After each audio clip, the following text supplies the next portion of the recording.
Alright, so on my YouTube homepage, there was a video titled Initiative to Help Black People Break into the Housing Market. So here's the clip of that. It would mean financial security. It would mean stability, and it would mean something to pass on to my children rather than my bills. Regina Magambo dreams of homeownership. The single mother of 3 young children is a small business owner. Her hair extension and beauty product retail business was hit by COVID restrictions, reducing her annual household income to $65,000. She pre-qualified for a $600,000 mortgage, but says that isn't enough to afford a home for her family in this ultra-competitive market. You just never know what the cost of a home is until after a bidding war happens. The average selling price for a home in the GTA is now $1.3 million. The Black North Homeownership Bridge program brings together developers willing to offer dedicated homes at a discount and funding from charities and government, including $10 million from Ottawa. The Shared Equity program provides support towards a down payment and lower monthly mortgage payments for 200 families with young children to own a home in the GTA. Black North is currently accepting applicants and in discussion with donors. Our objective is to raise about $65 million. And that will help us because we want to create not only in the GTA and Greater Toronto area, but we want to take this program right across Canada. The program involves twin mortgages, one from a traditional lender, a bank or a credit union, to be paid off in full first. The second loan is with Black North to bridge the affordability gap. We are building a different playbook at how to address anti-Black racism, and we wanted to build a program that was going to create wealth and that was going to create mobility for the Black community. Magambo says home ownership would be transformational for her family for generations to come. And it would create opportunities for my children in the future. So that means the world to me. It lets me know that I wouldn't be working in vain, but that I would be working towards something. And First off, props to her. She owns her own business. That's very impressive. It's impressive in the fact that you get to be your own boss and do what you love. It's even very impressive because she's a single parent of 3 kids, managing her own business. Second, they talked about how her business suffered because of COVID, i.e. the lockdowns the government put in place. And how long did those lockdowns last? What, almost 2 years? So how much income did she lose because of those government lockdowns? They don't say, but that could have been the difference between owning a house or not owning a house. Third, they talked about how she's in the Greater Toronto area, and that the average house is $1.3 million. Okay, that's very expensive. And then they talk about how a bank offered her a mortgage loan of $600,000. Now, my math isn't so good, but isn't $600,000 a little under half of 1.3 million, percentage-wise, I guess I should say? Fourth, and this is going to sound cold and maybe cruel, but she is a single parent with 3 kids. And lots of things cost money in life, and one of the things that cost the most is kids. So yeah, I know that's cold, but that is the truth. Kids cost a lot of money.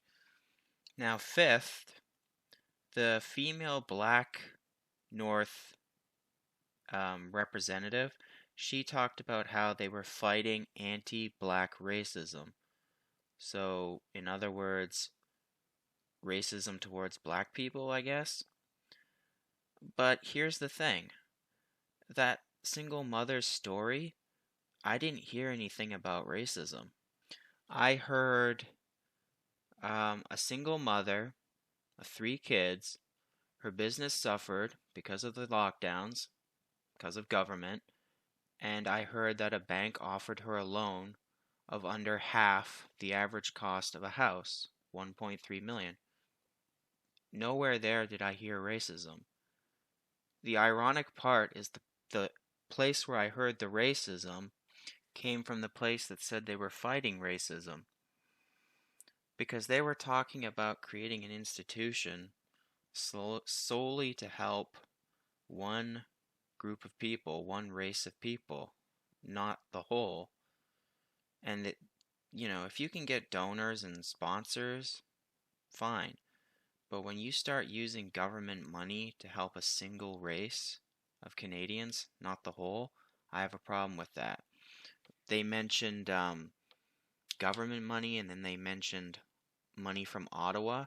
At first I thought it was a slip of the tongue, but then I pondered it some.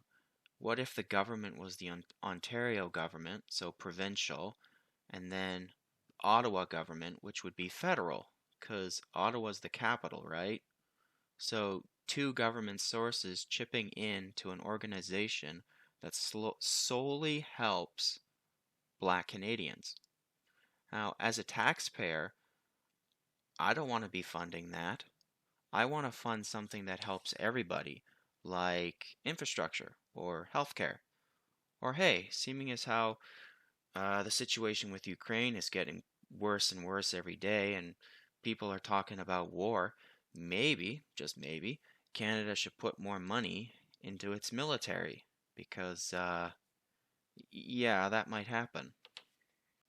Now, the biggest thing of all that worries me the most is they're talking about getting the government to lend them to chip in money, which would probably incentivize the banks to lend money.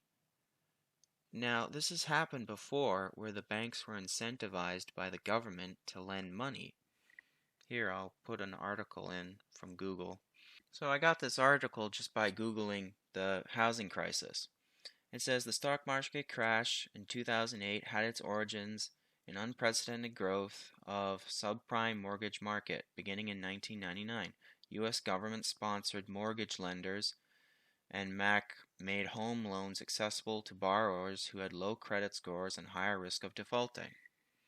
Now, I'm not saying that this woman would default or anything like that, but not everybody's story is the same. So I sure hope this Black North organization checks everybody's credit score, because if they ignore the credit score and they start lending money out to people who can't pay it back, you could wind up having a similar housing crisis like what happened in the States, only it wouldn't be as bad, but at the same time, it could be catastrophic for the entirety of the Black community in Canada. Anyway, that's just my quick thoughts. Um, I just watched the video clip. I didn't think the video would run this long, but every time I replay it, I just find more and more stuff that I could talk about. So anyway, I'll see about putting the link to that video in the description box. Take care.